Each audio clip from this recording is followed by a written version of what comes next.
You need two jobs to survive? Yes, I needed the money from both of them because I had to have a car, I had to buy something, and that's what the problem was. Because you can't rent, you have to buy. So Because nobody would rent your house if you had a child. And if double jeopardy, now you have a child, you're a woman, and you're black. So you walk up and down 87th Avenue, and all the apartments that are on there were there then, and they would advertise it in the paper, in the journal or wherever, the West End or whatever it was, and you would call, okay, come and see it, and when they saw you, the apartment was taken. I didn't realize how prevalent that was at the time because I'm not concentrating on prejudice or anything like that. I didn't think I was different to that extent because I had never been treated that way until Edmonton. Never. So when I came to Edmonton and couldn't find a place, I had to buy a condo. So now you're committed now because all the time I have been in Canada, I always walk with my passport because Why?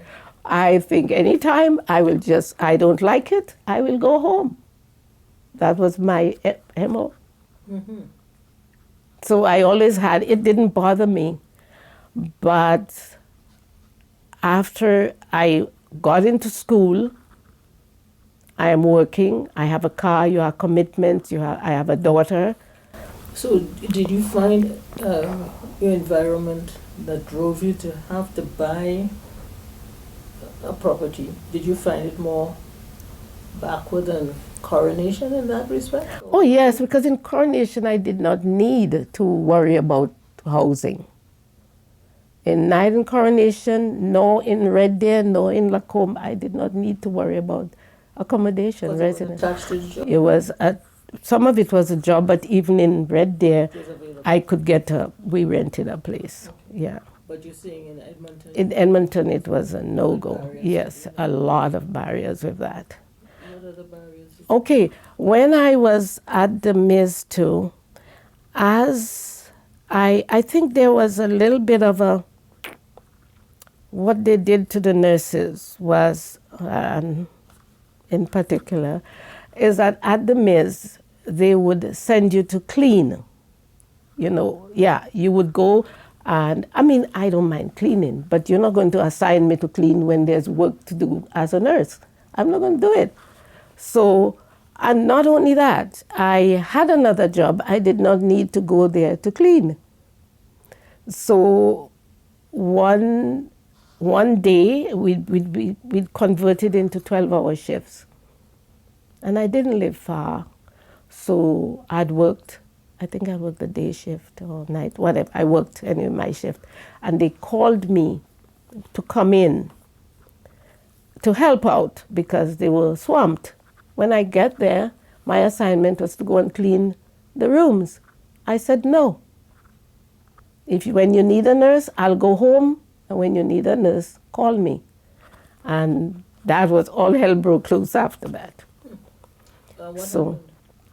Well, first, I decided not to go back. Well, it's maybe pretentious to say that it didn't really hurt me, but I was upset. You know what I mean? It didn't hurt me financially because in that year I was ready to go back to school full time.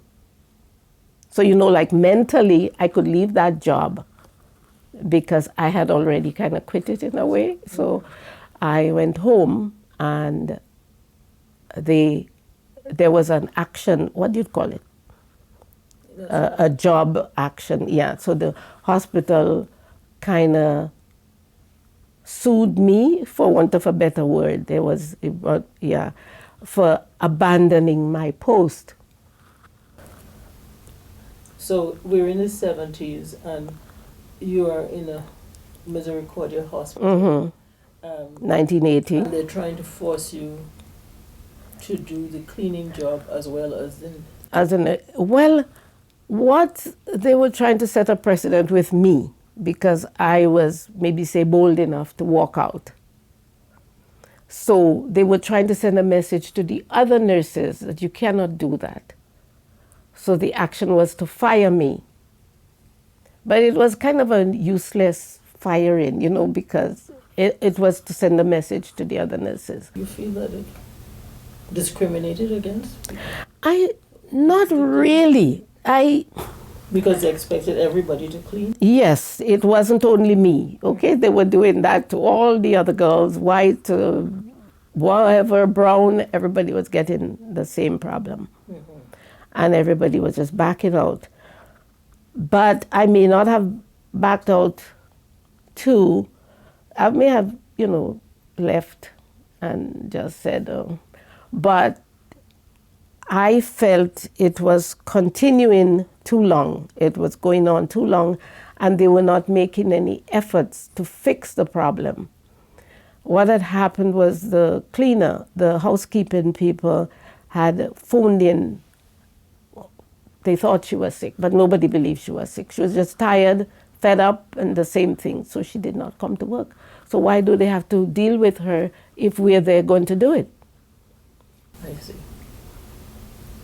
So the cleaning staff was under a different organ? Yes, they still are, yeah. Okay. Mm-hmm. And so they tried to get you to substitute for the Yes, cleaning staff? yes. I don't think they were organized either, Okay. The cleaning staff may not have been a one-on-one kind of thing, yeah.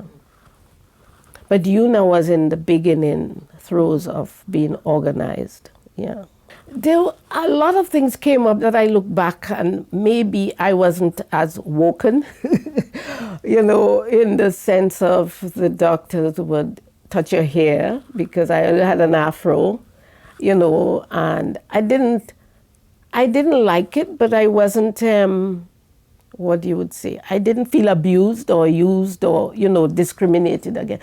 It was a discrimination because why is my hair so different? Why aren't you going to touch anybody else's hair? Really, when you think about it. Mm-hmm. That kind of a thing.